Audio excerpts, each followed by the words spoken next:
Welcome back underwater. Today I checked out a new area which held some lovely caves. So I thought I would just walk you through my thought process in approaching them and how you can be successful. I started off in this cave I know really well, can hold some bass, but I've never actually shot anything too big in that one, but I always like to start off in it as I know it well.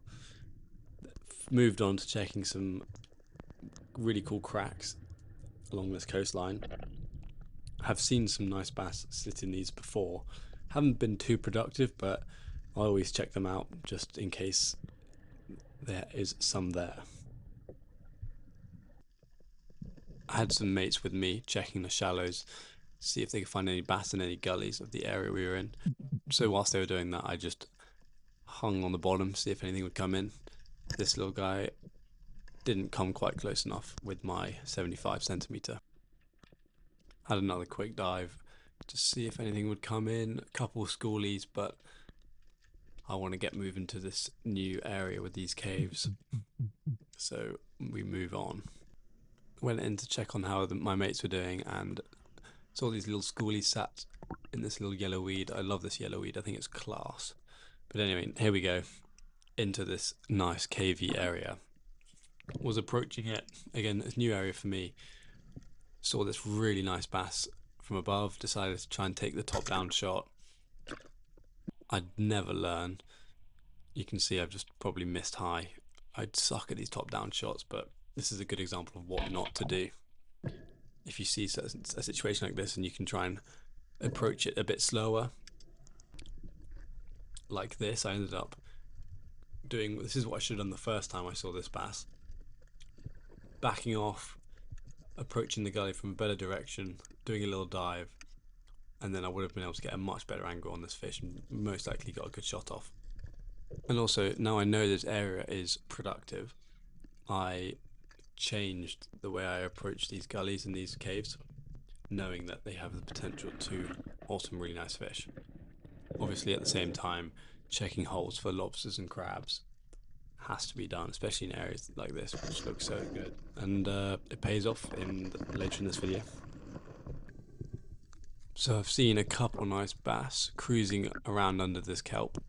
Now, instead of trying to take a top-down shot, I take a breathe up, take my time, notice this little underhang below me, quickly check it. But my focus is in front of me where I saw them duck under. And if you listen carefully, I blew out some air to level out my buoyancy, and there you go, you've got a couple nice fish in there. Take my time. Now it just disappears off under that rock, and I'm thinking, how have I missed that? Because it just doesn't move and I can't see it, but I just end up stoning it, which is pretty cool.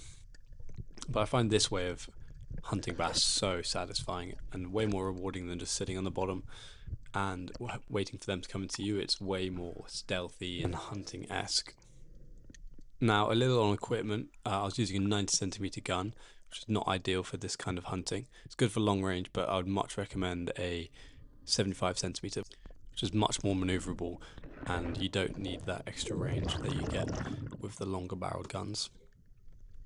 Now I've continued exploring along these channels, along these overhangs, and come across a really nice lobster at the back of this cave. So I take a nice long breathe up. The lobster's not going to go anywhere, so I can take my time. Now it's super shallow, so it's super hard to stay on a good level that I can approach it with without, knocking about all over the place. Now I'm trying to stop my head banging on the ceiling, whilst trying to sneak my gun in behind him, and you can see there, I just nudge him too early. I'm too buoyant, banging up against the roof of this cave, and just end up nudging him before I can get my gun behind him enough for him to try and turn, and then I can get him whilst he's facing away from me. Because lobsters don't like it if they feel there's something backed up against them. They'll spin around and then you can grab them. That's the idea of hunting these lobster. So the tide was going out. We were just about to approach low tide, and it's a decent sized tides at the moment as well. So I moved even shallower, checking these really big rocks and boulders, which creates unbelievable ground for these bass and crabs and lobsters and such. spot this little guy right at the back of this little cave. Try to swing my gun in. Again, too long of a gun makes it super awkward. But I do notice there's some light on the other side, so I switch ends, see if I can get a better angle. Now you can see here, I make a proper meal of trying to get my gun in this little crack for this fish. See, I quickly shine my torch in there. I see I have an angle, and I just make a massive meal. Somehow this fish doesn't leave. I don't know why, but you can see I'm banging my gun everywhere. And there's the fish, just sat there, just about to leave. And I take a good shot. Now, unfortunately, my spear gets properly wedged into another rock, so it's hit the face of a rock on the bottom and wedged into the roof of the rock above. And I pull so hard, and it is proper wedged in there.